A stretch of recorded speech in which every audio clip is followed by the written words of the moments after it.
यदि आप चाहते हैं कि आपकी होने वाली संतान आपके इच्छानुसार हो, धार्मिक हो, गुणवान हो, बुद्धिमान हो, सर्वगुण संपन्न हो, तो यह वीडियो आपके लिए है। देखिए, प्राचीन समय में संतान उत्पत्ति को एक गर्भाधान संस्कार माना जाता था, उसे शुद्ध रूप से देखा जाता था और एक उचित समय पंडितों के द्वारा या जैसे भी उनके पास नॉलेज होती थी देखते थे, उसी दिन वो अपना गर्भाधान संस्कार उत्पन्न करते थे, जिससे उनकी संतान काफ़ी सुशील और अच्छी होती थी। आज हम इसी विषय को लेकर आए हैं। इस पर काफ़ी शोध के बाद हम चाहते हैं कि इस विद्या को अब जनता तक पहुंचाएं। मेरे पहले के जो जनरेशन थे, दादाजी परदादाजी, वो भी एक बहुत बड़े ज्योतिषाचार्य थे जो इस चीज़ को जनता को बताते थे और जनता लाभ लेती थी।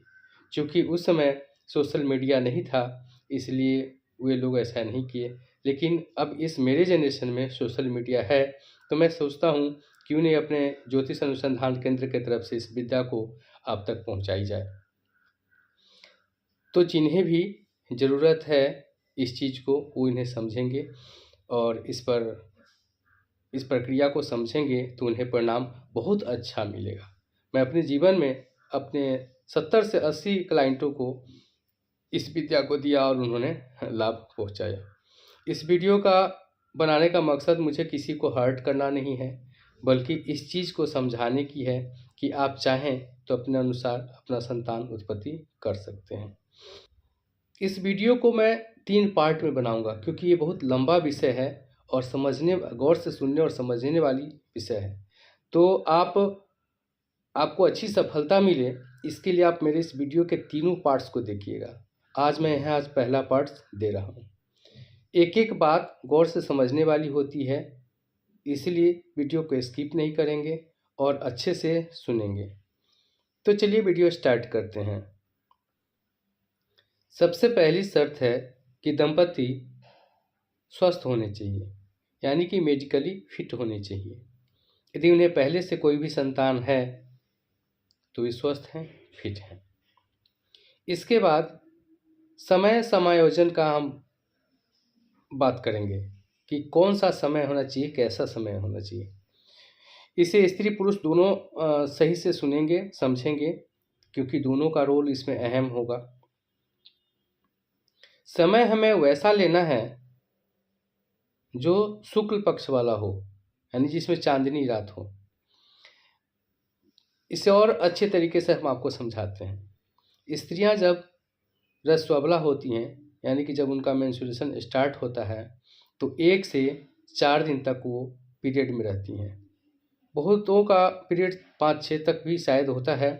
तो जो भी हो, तो जिस दिन वो शुद्ध होती हैं, यानी कि जिस दिन वो स्नान करती हैं, हम नॉर्मली 4 दिन की बात करते हैं। चौथे दिन स्त्रियों का ऋतुस्राव बंद हो जाता है और 5वें दिन वे स्नान करती हैं और शुद्ध हो जाती हैं। तो इस दिन को आपको पहला दिन काउंट करना है। कब? जब आप शुद्ध हो जाती हैं, चाहे जितने दिन के बाद आपका मेंस्ट्रुएशन पीरियड बंद हो जाता है, इसको पहला दिन शुरू करना है। अब आपको ऐसा महीना खोजना है जब आपका मेंस्ट्रुएशन पीरियड समाप्त हुआ और उसी समय शुक्ल पक्ष शुरू हुआ, जैसे परिवा हो, द्वितीया हो, तृतीया हो, मतलब उस आसपास का, या फिर जस्ट अमावस्या ही खत्म हुआ हो, या अमावस्या का एकादशी द्वादशी हो, ऐसा तिथि खोजना है। आगे की बात आप सुनेंगे तो और स्पष्ट हो जाएगा।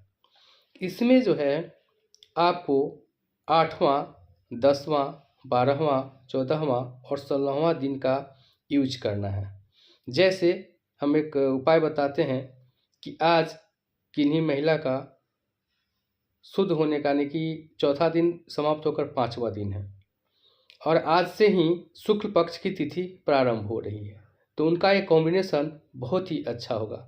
उनका शुद्ध होने का पहला दिन परिवा हो जाएगा, दूसरा दिन द्वितीया हो जाएगा, तीसरा दिन तृतीया हो जाएगा, चौथा दिन चतुर्थी हो जाएगा। इसी तरह से उनका 10वां दिन दशमी होगा शुक्ल पक्ष की, 12वां दिन द्वादशी हो जाएगा, 14वां दिन चतुर्दशी हो जाएगा और 16वां दिन पूर्णिमा हो जाएगा।